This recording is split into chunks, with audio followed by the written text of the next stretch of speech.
Olá pessoal, vamos ver hoje o capítulo da crase, dicas sobre a crase, muito importante.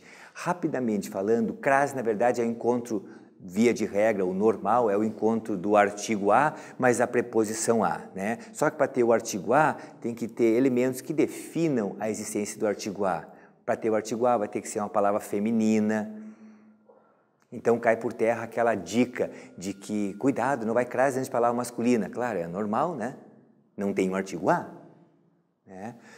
Não vai crase ainda antes de palavra indefinida. Claro, se a palavra é indefinida, daí o artigo não vai ter o artigo a, artigo definido, tá? Então, vai ter que ter o artigo a para ocorrer a crase. A palavrinha a vai ter que ser antes de palavra feminina, definida, lembrando sempre que pode haver artigo antes de palavra elíptica, né? As mais comuns na prova é a omissão da palavra moda ou maneira, quando se diz que fulano fez um gol, o atleta tal fez um gol a Ronaldinho, na verdade é a moda Ronaldinho, né?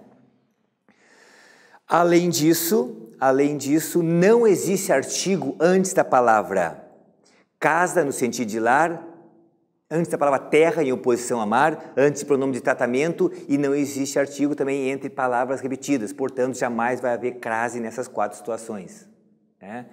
E ainda existe artigo de maneira opcional, portanto, é possível, né, a presença de artigo antes de pronome possessivo e antes de nome de pessoa, por isso que a crase também passa a ser opcional diante dessas duas situações, né? E tem palavras que simplesmente não aceitam artigo, né? Uma maneira de testar se a palavra aceita ou não aceita artigo é utilizar uma frase hipotética, curta, fácil, rápida, que eu brinco de frase mágica, que é pegar aquela palavra, colocar na abertura de uma frase e depois escrever é importante ou então são importantes, né?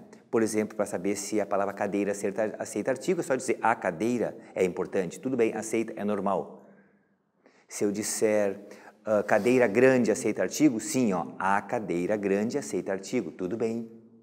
Experimenta agora assim, ó, outra cadeira, ó, outra cadeira, dá para dizer a outra cadeira é importante, tudo bem, então aceita artigo, portanto é comum de ser admitido crase se tiver regência da preposição, né? Agora se eu disser assim, ó, esta cadeira, não dá. Dá para dizer a esta cadeira é importante? Não.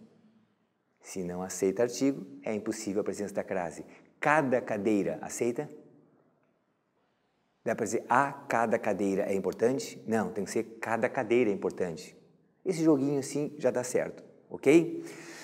Além disso, tem que ter os artigos nessas situações. E o outro lado, para cumprir, tem que ter preposição. Como é que tem preposição, gente? A preposição ocorre por três maneiras só. Só três maneiras. Ou ela ocorre por costume, em adjuntos adverbiais, por exemplo, à beça, à esquerda, ao lado, né? Só que aí não ocorre a crase, porque tem a palavra masculina. Então, uma regra que se diz que tem que ser um pronome, tem que ser uma locução feminina. É óbvio para ser crase, né? Então, tem que ter, pode ser por costume, em adjuntos adverbiais principalmente, né? E, além disso, pode ser por regência, muito importante, ó. Se um verbo estiver regendo a preposição a crase vai estar iniciando um objeto indireto.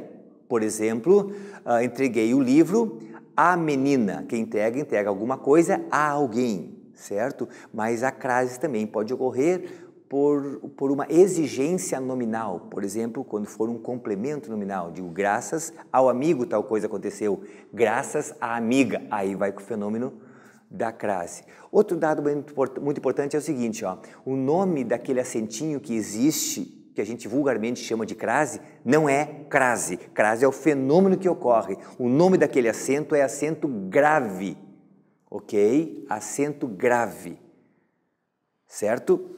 Ok, muito obrigado, até a próxima.